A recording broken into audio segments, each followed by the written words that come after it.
Honorable Speaker, what we are discussing, this is not a merger.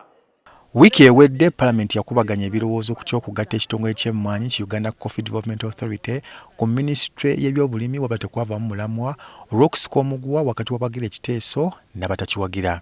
Tubadde wano of course nga tulaizinga ensonga nga tulaba ate baagala giddusa speed.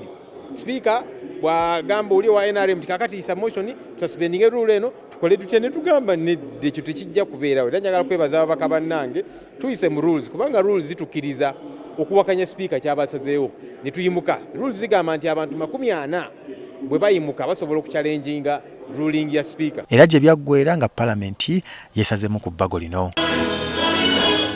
Kati ekibiina ki NUP kigasse eddoboozi lyakyo ku palamenti okugaana ekiteeso kino era akulira akabondo k'ababaka abava mu Buganda Muwanga Kivumbi ayongedde okukinoganya nti wakiri okufa n'obutanyagwa naye bakulemesa ekiteeso kino. Minisitule gy'akugatta gy'otwala emmwanyi zaffe n'akamalo gikolako audit eyo ye minisitule yagula embuzi.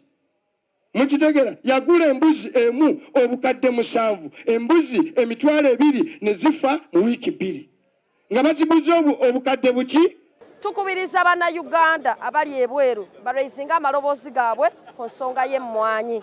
Bwe tunaagattira wamu eddoboozi nga tugamba nti ekitongole UCDA tekirina gye kiraga eddoboozi eryo nga bannayuganda amaanyi ago bwe tugagatta tujja kubanga tuwangula olutalo luno. Kyenyinza bakubiriza nti omuyaga ne bwe oba osimbye emmwanyi eri eyaffe ey'abajjajjaffe omuyaga ne bwe gujja kuggwa emmwanyi yaffe esigale nga weeri esobole okulabirira abaana n'abazzukulu. Ono atuse n'okulaga obutali bumativu eri sipiika wa palamenti ku ngeri yakubirizaamu palamenti ku nsonga y'emmwanyi. So totunyumya tetwagala abavuga ennaku zino bagamba tetwagala kola ki manya. Tetwagala kola ki manya, twagala ebintu bibiri ko emmwanyi giveeko. Anita must resign. Robert Kyagulanyi Pulezidenti wa NUP naye asabye abantu okusimba ekiteeso kino ekkuli kubanga kigenderedwamu kubaavuwaza. Mujjukira nti ku ntiko ya vanira kiro yali egula emitwalo 3 naye kaakati nze mbagamba kiro egula mutwalo Honorable Katabaazi n'angamba nedda oli ku bikadde kati egula 3,000. Njagala obajjukiza akatale ka vanira tekasalanga tekakenderanga mu nsi yonna.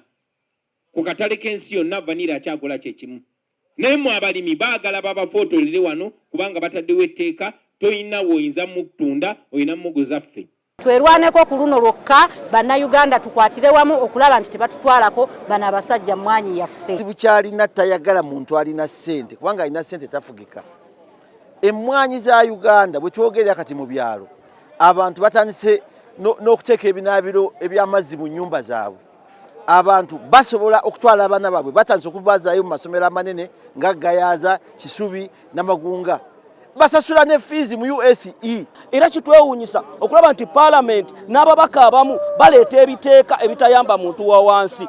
Ono agamba nti lwalitula mu ntebe y'omukulembeze bw'eggwanga ayagala okukendeeza ku nsaasaanya ya gavumenti n'abakozi baayo okwewala katemba ng'ono ng'alamula eggwanga. Ayina ba RDC n'ateekako ne ba deputy RDC kati ataddeko ne ba assistant deputy RDC abo bonna basasulwa ku ssente ya muwa musolo owa Uganda. Naye agamba nti ayagala kola ki kukendeeza kwejaajamya n'ensaasaanya. Era ekibiina kirangiridde nti wiiki ejja kyakutandika okuddamu okutalaga eggwanga okubunya enjiri yaakyo. And next week we shall start our nationwide tour.